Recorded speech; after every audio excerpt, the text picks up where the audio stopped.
So, welcome. This is a meeting, and you could say this meeting is an exploration, a timeless exposure and exploration without any direction, without any movement towards or away from anything, without any intention to reach a desired outcome or to progress towards a desired destination. This is simply already naturally timeless.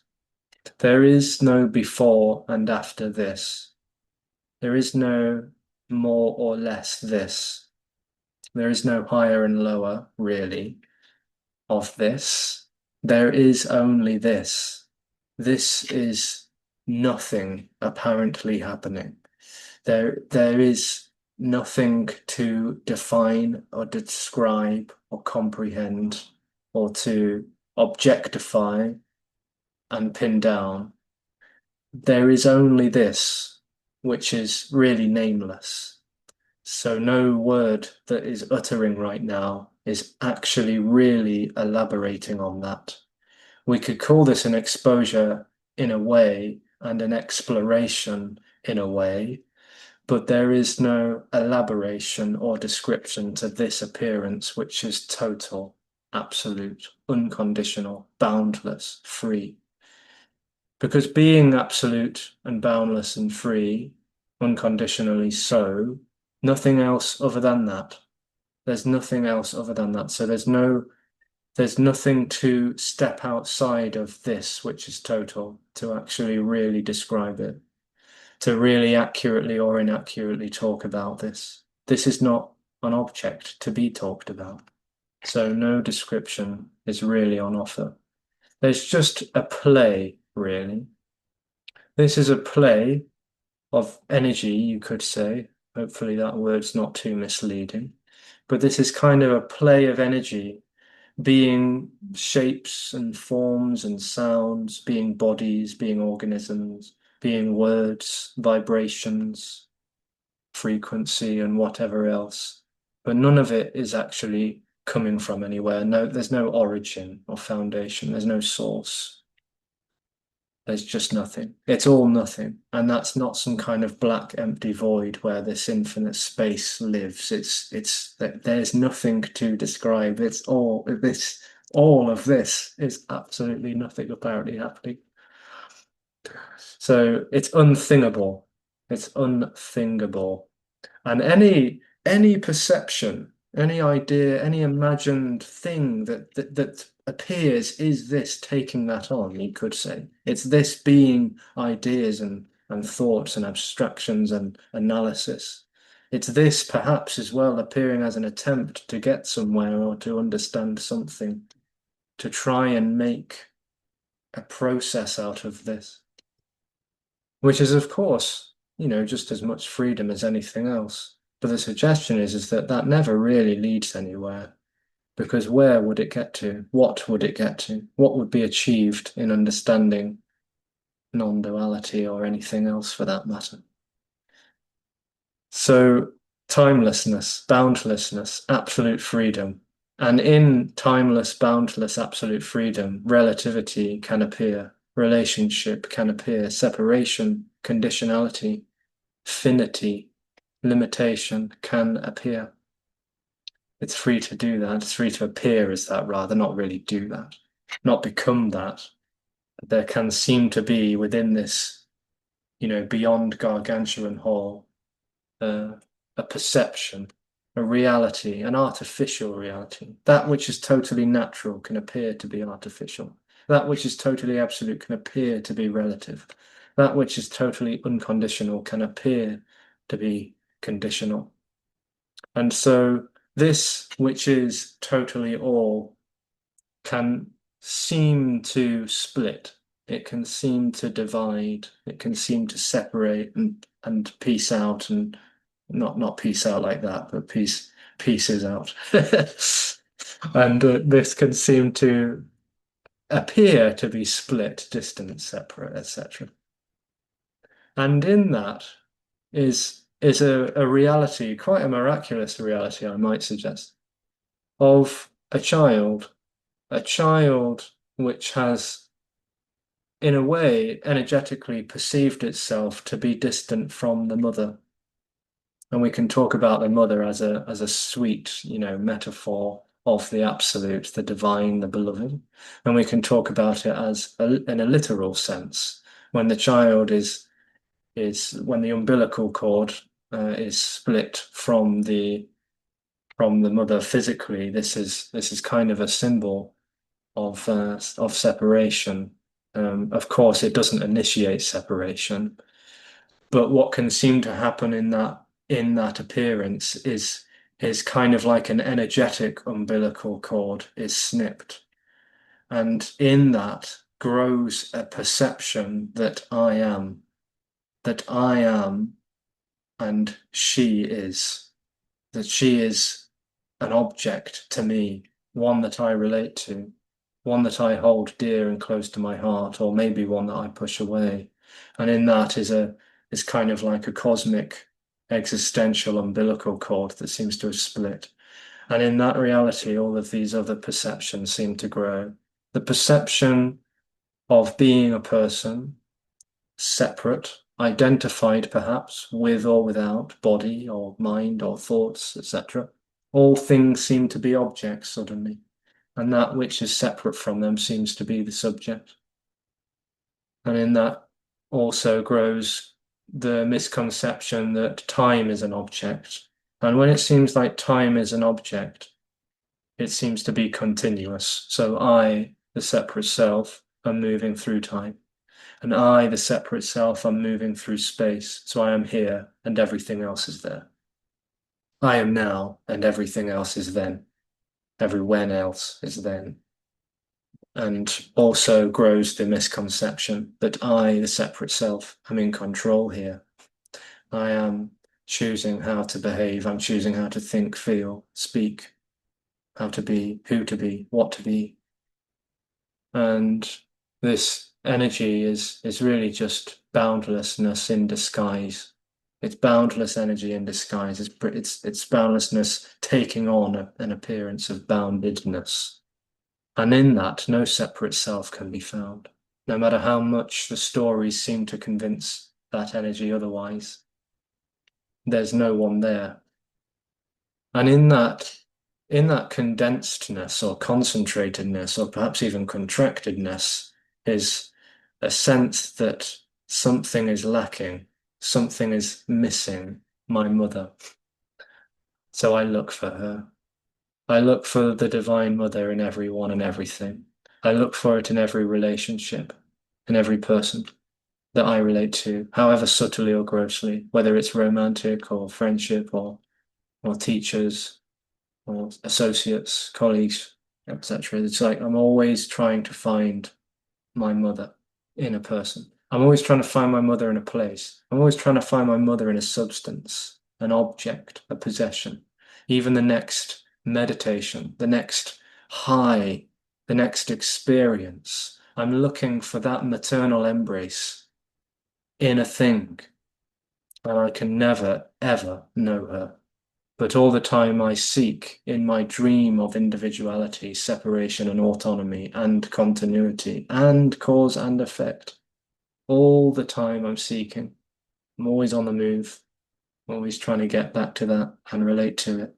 You see, the seeking energy wants to know that which it's relating to so that it can affirm its separate reality of subject and object. It's totally dependent on that relational energy. I need to know. I need to relate. I need to be separate from my mother so I know her. And in that need is a total existential disease. And so the cosmic child of the seeker is institutionalized by its own separate dream reality. And it is frustrated in that. It's somewhat grossly or subtly, existentially restless And every time it seeks for something, it wants to affirm it's a real separate self. And yet it isn't. It's only energy, only boundlessness, pretending, disguising as boundedness.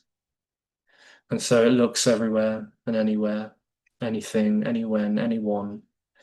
But never can this maternal embrace be found because that umbilical cord was never even there. There was never a connection or a disconnection. There was never an attachment or a detachment. There was never an association or a disassociation. There is only this absolute, immediate, whole, free embrace. And yet there's nothing to be embraced. There's no one to be embraced. The child was never missing, and the mother was never lost. Because there is only this beloved maternal whole freedom, to put it somewhat poetically and metaphorically. There is only the mother, and yet therefore she isn't, because there's no child and mother. There is only the beloved. It's all there is, and there's nothing at all. And that simply can never be found or lost. It can't be revealed or discovered, and it can't be hidden and secret, because there is only that. So energy is like a magician, to use another metaphor. I promise this is the last one. But magically, in a way, it's convinced itself that it's separate, that it's lost, that something's missing, that something's secret, that the right conceptual framework would bring about the knowledge that would end all knowledge.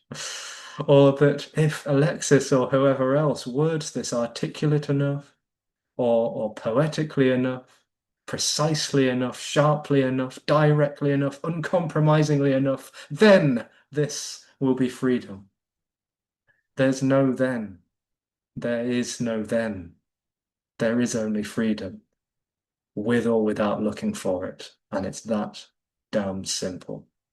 There is only freedom. There's never not been freedom. Freedom is not polarized. Freedom is not limited. Constriction is freedom too. So therefore, everything is equanimously this. So whether looking is happening or not, waiting is happening or not, expecting is happening or not, basking, resisting, resonating, misinterpreting, conceptually understanding, whatever is happening is absolutely equanimously and timelessly this.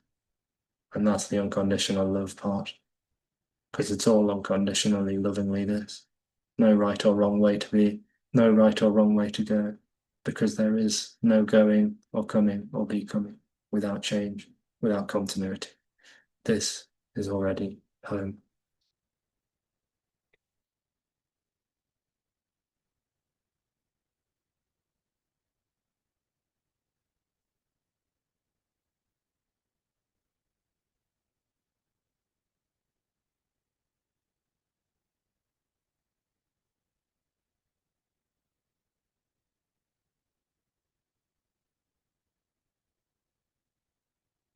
Don't have one of those fancy rainbow microphones that our dear Tobias has, unfortunately, so I can't drop anything.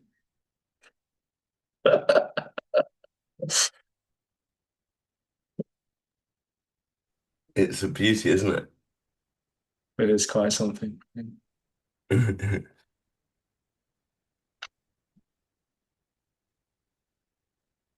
So we can chat around this. There can be a chatting, just effortlessly, seamlessly being what it is. Of course, never reaching a destination or moving in a direction. It's just play. It's just play.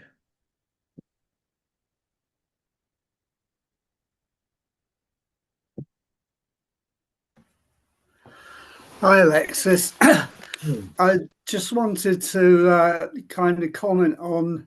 I was watching the video you and Tobias made with the three questions, Oh yeah. and the one that Dion put about what advice would you give? If it was possible to give advice to your seeming former self, well, Hmm. what advice would it be? And I remember. Watching some of Richard Sylvester's videos, and quite a few people have said, what advice would you give? And he always prefaces his answer by saying, I don't give advice, and who would I give advice to? But then goes on to say, but if I did give advice, it would be relax. Relax, yeah. I remember him saying something like that. Which Tobias was saying that if he could say something to the younger Tobias, so to speak, it would be, don't take it all so damn seriously. Yeah, yeah. And yeah, because all this kind of striving and kind of tension and angst. I mean, if advice was given, relax. I mean, it's not an answer, but if you can relax, it's within the dream. It's seemingly better than tension. It makes for a Sure. more pleasant experience for the Yeah, character. exactly. Yeah. To relax would be just another experience as far as that Yeah, game is yeah, concerned. Which of course there's nothing wrong with that, but it's not the yeah, same as yeah. the unconditional liberation. That is all there is. Yeah. Yeah. I remember going back to Richard Sylvester again. In one talk, he said that when he was going to Tony and he was in absolute despair, Tony would say to him, he said, well, what do you like to do, Richard? Do you like to drive? He said, well, just go for a drive, go to the pictures, go and have a nice meal, relax.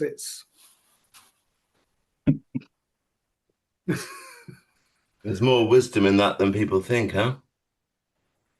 Yeah, I think so. Yeah, I wish some years ago someone had said to me, "Don't take it." I mean, I still feel like maybe I take it too seriously, but no. I mean, I think if my 20-year-old self could encounter the 71-year-old self, he'd be horrified.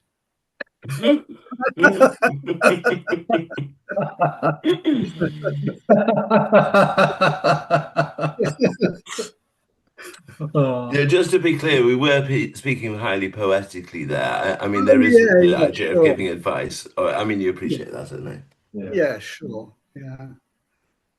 you? Yeah. Horrified. And I mean, the other thing that picking up on what you were saying in the introduction, talking about the mother, it suddenly reminded me of something that Nisargadatta used to say, apparently, that you are the child of a barren woman. In other words, you were never born. Oh, You were yeah. Child of never a barren born. mother, yeah. Yeah, but a barren mother. Yeah, a barren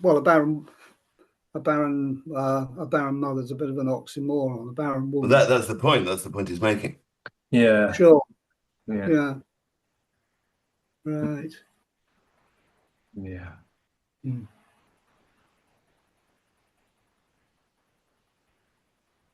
Mm. Yeah. Thanks. Thank you. I was going to say, Alexis and Tobias, that when I was listening to the reply, I know you were saying something about the striving for enlightenment. I don't think that for me is here anymore. I mean, it's more the sense of wanting the discomfort to not be there. It's like leads me to another question, which is really, can you talk about this idea that it really matters to the person? Mm. In fact, the person seems like that is the mattering. Yeah. Yeah. That's the stuff that really is the painful thing. It matters how I look, it matters how I show up, and to be rid of that would seem like the most wonderful thing. Well, you never will be. Yeah. Yeah. You'll never be rid from that because you are that. Yeah. You can't step outside of your own institutionalized prison of feeling not good enough, and the embrace of this, which basically exposes that there is only unconditional freedom, love, wholeness, neutrality, whatever you want to call it, which can't be called.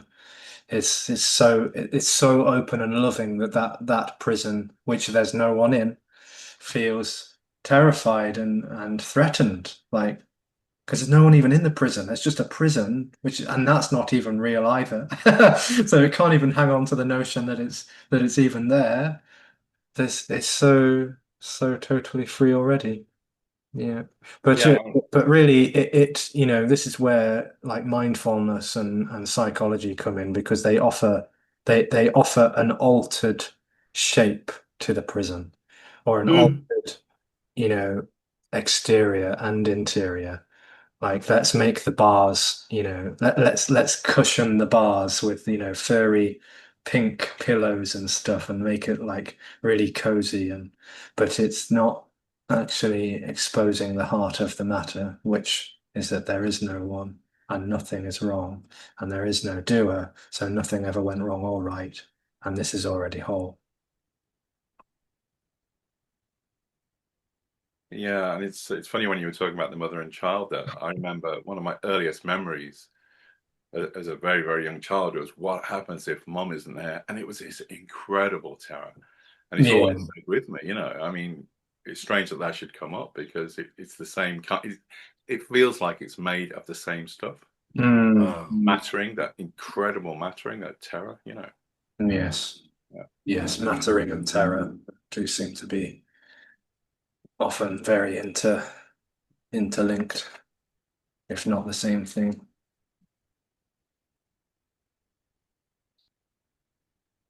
Do you mind me saying, Alexis? Sorry, I didn't notice you were there, Dion. Sorry, hi.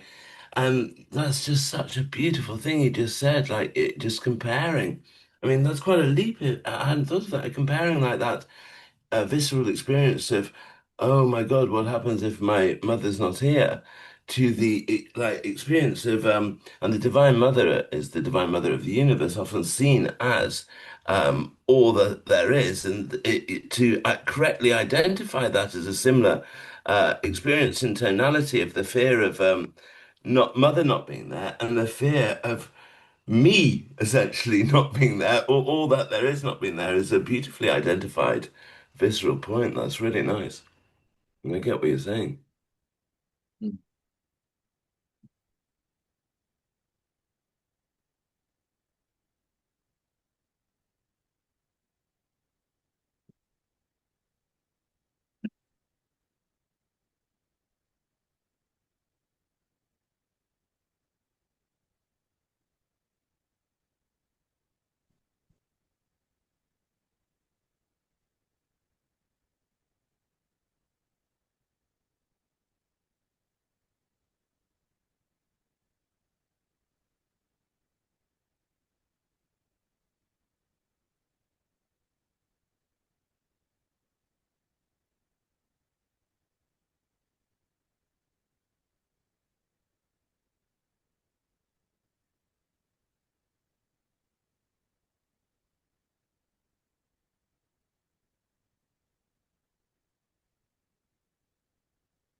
Oh, could I ask a question? Yeah. Am I unmuted? All right. Um, well, somebody was, well, I actually heard somebody raise this question the other day, but I don't know what the answer given was. You kind of touched on it already, so I'd be curious to hear what you think. You were talking about there being no processes before. Um, And the person was couching the same sort of question, but in a slightly different terms. Uh, he and the girl he was talking to, they were saying it would seem it would seem that there's certain characters that let's say are more open to this message. Let's just put it in those terms. Now, the reason they were making this point is they were saying that. Um, Now, you spoke how that spiritual preparation was no setup or no advantage. Their point was that the general effect of a lot of that sadhana or spiritual practice was that they'd put themselves in a position where, and they use the phrase that liberation happens as if by accident, Um, except sadhana makes you more accident prone. Now, yes. they were putting it in terms that they'd softened themselves in such a way that they were more Oh, possible to be the osmosis could happen more naturally. What would your answer be to that? It's just so sweet. It is adorable. It's so sweet, and I really don't mean that in a patronizing way at all. I It's know, I know. so sweet. I mean, it's still cause and effect, really. It's for a start. I mean that's the crux of it all is that it totally implies cause and effect. Like, if you walk outside with your shoelaces undone, then you're likely to fall over, the pedestrian walkway or the pavement, as we call it here on this side of the pond. Uh, but like accident prone, yeah, there's no setup and there's no set down either. I mean, it just doesn't correlate to this at all. None of that's necessary or required. Of course, But certain bodies like this and that let's have a certain way of expressing themselves and talking, and we perhaps some of us have had some yogic, conditioning and speak in a certain way and whatnot, but there are plenty of people who never discovered anything like this, and it's over. It just is over. Yeah. There's no prerequisite at all, not even an accident-prone sort of, because it's just trying to sneak through the back door, like it's trying to absolutely, you're sneak absolutely right. process through But the back now, door. so if you want to, if you want to even go further down the back door, now remember they were speaking about this in Yeah. radical non-dual terms, so they were both aware of radical non-dual concepts, right? So Yeah. it wasn't like they weren't unalive to what the answer you've just given. So one of them countered with basically saying, and I'm presenting this to play a sort of provocative devil's advocate. They said, well, it's clearly the case, though, that in certain meetings, sometimes people arrive who are almost thrown out of the room energetically. They're so unwilling to explore this. And there's others who instantaneously bask. Now, imputing an apparent causal reality, one could say that one character A has come about that character and conditioning through process Mm. X, and character B, who has totally hated the whole radical non-dual thing, has arrived at that through process Y. Now, that analysis of process X and Y leading to those two different apparent abilities to resonate would then, on the back of that, suggest that, well, hang on, if you do X process, that will lead to a better resonance, and Y not so much. So Mm. that was the next stage they took their argument to. Mm. Obviously, operating in time and space, but I Yeah. think there was a bit more nuance. So, do you want to say anything to that? Well, I'm not sure if this will answer it directly, but let's see.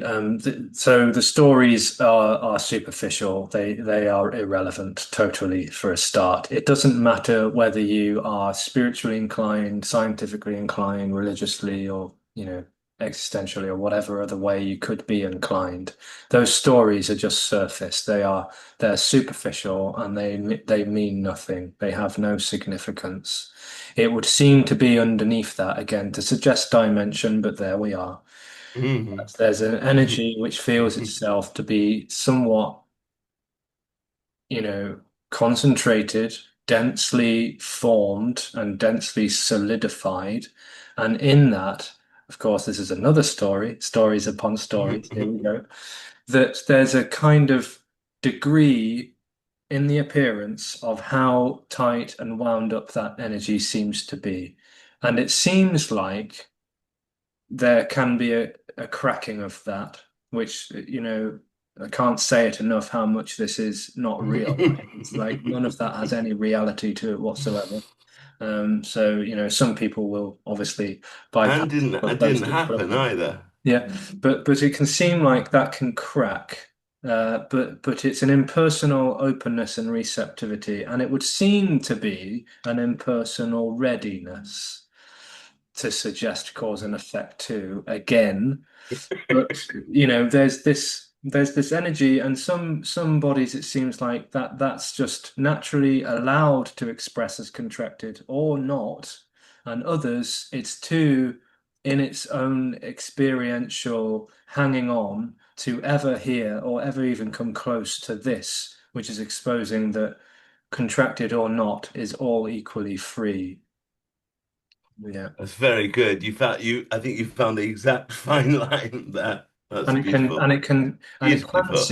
it can seem like anything can happen within that appearance. Like it could be really, really, tightly wound up one day in its own illusion of timeline. And then the next day it's like a bit more, and then the next day, and it can seem like in the dream of continuity, there's a kind of yeah, something like Brilliant. that. There just is no rules. I mean, there's no correlation. There's no right or wrong. There's no way, or there's no way that this needs to be, because what we're exploring and expressing and exposing is that all appearances are equally nothing apparently happening. Yeah. Brava, brava. Lovely, So the idea is, and lovely. I You can mean, see how seductive it is. yeah. Those thoughts. Yeah, and naturally, for that which feels itself to be real, solid, separate, finite, conditional, etc., it may very well just hear all of that and turn its and seem to weave a story out of that that could then turn this into another process, because that happens plenty as well. Like, okay, so I just need to relax, so I just need to let go of stories, or I need to do this, that, the other, you know. Or even the notion that this contracted energy, what is very loosely called contracted energy, by the way, it's in no way an accurate description of that appearance, which isn't even happening. Like it just misconceives that as a problem that actually could go away in time, and then this appearance will be better off somehow. You see quite how insane it is if you go through all those points. So I think we covered Nice. about all bases there. Yes, I think so. Yes.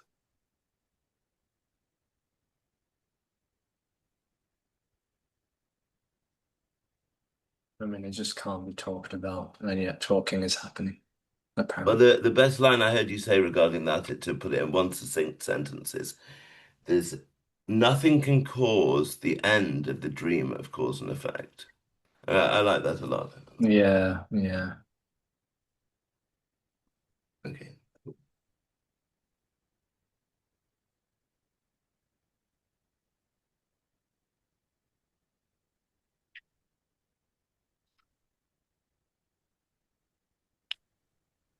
Hi, Alexis. Hey, What did Tobias say then? I missed him. My I, signal cut out. I wasn't listening. Ah, No, he said there was some, he said nothing. I think he was paraphrasing a phrase that Alexis said in the apparent past, which was nothing can cause the end of a dream of cause and effect. Yeah. nothing can cause the end of the dream of cause and effect. Yeah. So this cause and effect thing, Hmm. like, I mean, I get the argument there is no cause and effect, no, like there's no direct cause and effect, and it's all part of a quantum pursuit. Hmm. But there is interaction between apparent things that have apparent manifestations you could call effect. Yeah. So I mean, that. it's a bit. Hmm.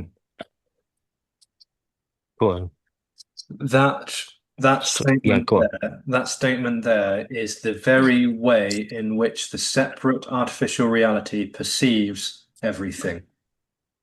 It's only from that point of view, which is really the only point of view, is that there are separate things. Everything has to be separate if I am, right? If I am, everything is separate. Every imaginable thing that I see, hear, taste, touch, smell, think, and feel is absolutely separate. And Well, therefore, not really. That's what I'm saying. It's like a quantum of cause and effect well, because well, hold even on. within the appearance, things affect each other. Yeah, but Things, apparent things, and that's the yeah, way it's obviously. seeing it. That's the way it's seeing it, you see. Like if there's a separate observer to this appearance, or it seems that way, then it seems like all of these things are separate, and therefore they are causing and affecting each other. Because they are separate things, they are either independent, dependent, or codependent, or interdependent. And they are bouncing off of each other, right? But without that perspective, or interpretation of this reality, if we could loosely call it that for now, there's no separate things to be causing and affecting each other. There is only immediacy.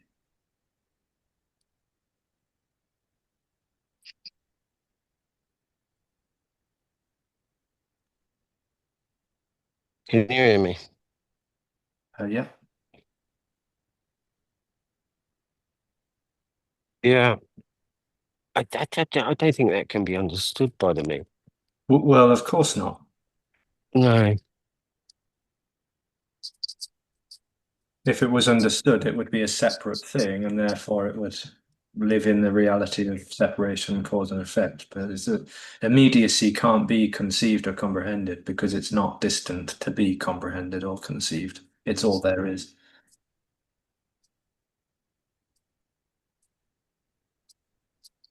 Okay, thanks. I'll have a think about all that. Yeah. And we'll see what ChatGPT has to say about it. I'm not going to type anything, I promise.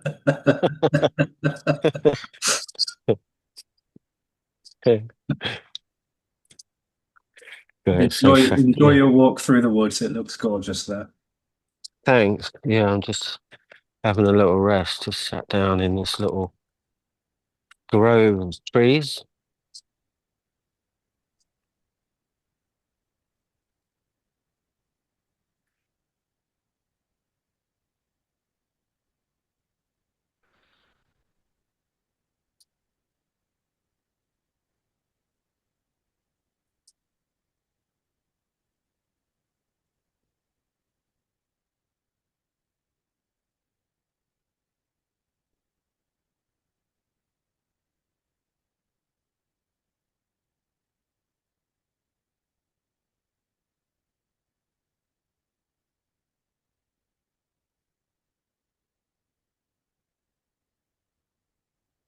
Bulletproof.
Hello.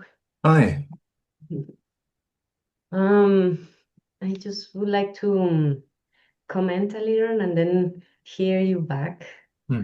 Um, I have been a very, I have had a very long practice, but since I found your videos, I'm going through all these sort of things, even illness, I may say, dizziness, Hmm. wanting to throw up. And there have been days that I'm weeping a lot, and I sometimes feel very confronted, Mhm. and other times so hopeless. Hmm. And the message is just so beautiful, and so it clicks so much. But at the same time, I have this like the ego. I feel almost persecuted. I don't know how to say it because not only the limitation of language, but it will sound ridiculous, like it won't let me because it's like confronting me. But I just want to not want, but feel like drawn to this message and just Hmm. Hmm. flying it, but at the same time, no, no, no, there is nothing I can do, and these Hmm. type of things. So Hmm. I just would like to hear from you. Hmm. Thank you. Yeah. It sounds very much like It actually, this happens apparently a lot with people and bodies who are resonating so deeply or seemingly deeply with this, the timeless exposure that all there is what is, and there's nothing else, and anything else is this too. Whatever else there could be is absolutely this, timelessly so. And so there can be such an incomprehensible relief and freedom in that, and yet a terror, which, one of our friends has mentioned here and elsewhere. Like there can be a kind of a terror in that, in the freedom of that. So it's like energy freely expressing as relief and basking, and yet totally holding on and not wanting to be swallowed up by that which it's already not separate from. Yeah. So it's like that's why I do this this mudra a lot, because it's like it just seems very much energetically like that's what's happening. It's like there's a relief and an openness and so free, and then oh no, the terror of it, the terror of that freedom, it's too much. It's too much for me.